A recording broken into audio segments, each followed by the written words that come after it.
कृष्ण कन्हैया लाल की जय। राधा रानी सरकार की जय। तो महाराज यहाँ पर हमारे श्याम सुंदर गोपियों के साथ महाराज करते हैं और यहाँ पर साक्षात करुणानिधान दयानिधान हमारे प्रभु की परीक्षा लेने के लिए कामदेव आया।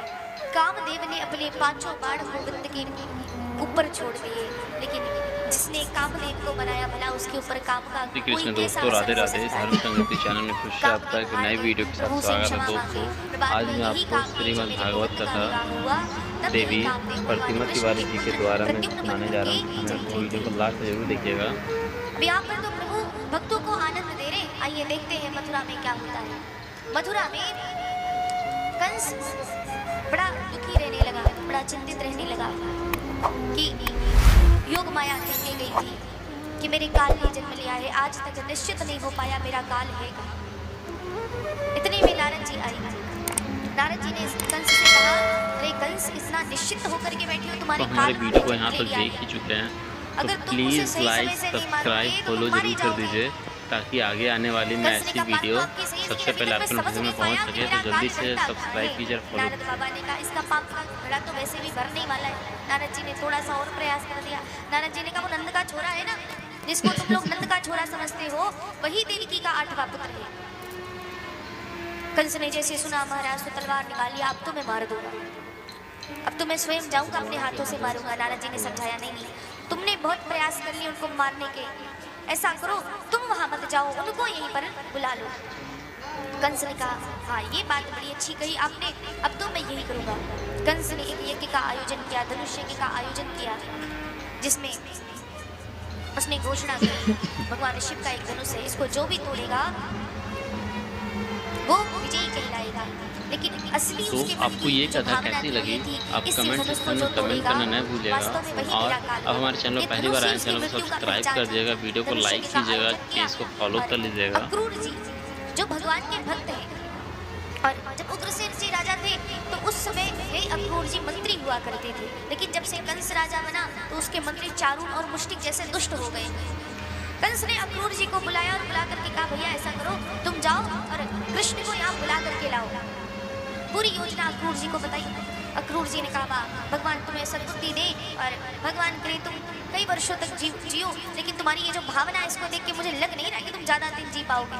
क्यों? क्योंकि तुम अपने काल का निमंत्रण स्वयं दे रहे हो। अक्रूर ने कहा, जैसी आज्ञा। अक्रूर जी वहां से चले, कहाँ आए? सीधे आए वृंदावन में, सीधे आए ब्रजभूमि में। प्रातः काल के चले अक्रूर जी सायंकाल को पहुंचते हैं ब्रज में। इधर हमारे श्याम सुंदर गौचारण करके वापस आ रहे थे। अक्रूर जी को आते देखा तो हमारे दाऊ भैया और हमारे कन्हैया दोनों बड़े प्रसन्न हुए और अक्रूर जी को भवन में लेके गए। रात्रि में जब सबने भोजन किया, विश्राम करने लगे, तब अक्रूर जी के पास गोविंद आए और पूछने लगे, काका जी अचानक क्यों आगमन हुआ है? अक्रूर जी ने पूरी बात गोविंद को बताई।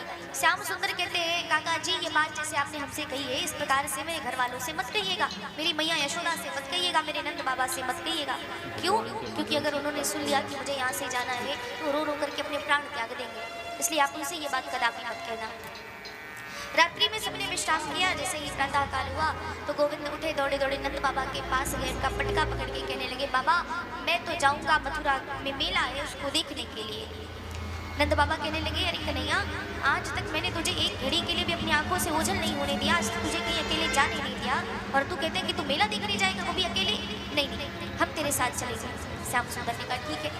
नंद बाबा सभी ग्वाल बाल गोविंद के साथ मथुरा जाने के लिए तैयार हुए। ये बात जब मैया यशोदा को पता चला तो मैया यशोदा बड़ी दुखी हुई। श्याम सुंदर को बार बार रोकती है। कन्हैया ने मैया को समझाया, मैया आप चिंता ना करो, मैं बहुत जल्दी वापस आ जाऊंगा। अब ये बात, ये सूचना गोपियों तक पहुंची महाराज। तो जैसे ही रथ पर आरूढ़ होकर के गोविंद आगे बढ़े हैं, जैसे ही मथुरा की ओर श्याम सुंदर बढ़े, गोपियां आकर के मार्ग में खड़ी हो गई और अक्रूर जी से कहने लगी, तुम्हारा नाम अक्रूर किसने रखा है? तुमसे बड़ा क्रूर दुनिया में कोई कैसे हो सकता है? तुम हमारे जीवन धन, हमारे प्राण धन, हमारे श्याम सुंदर को हमसे छीन के लेके जा रहे हो।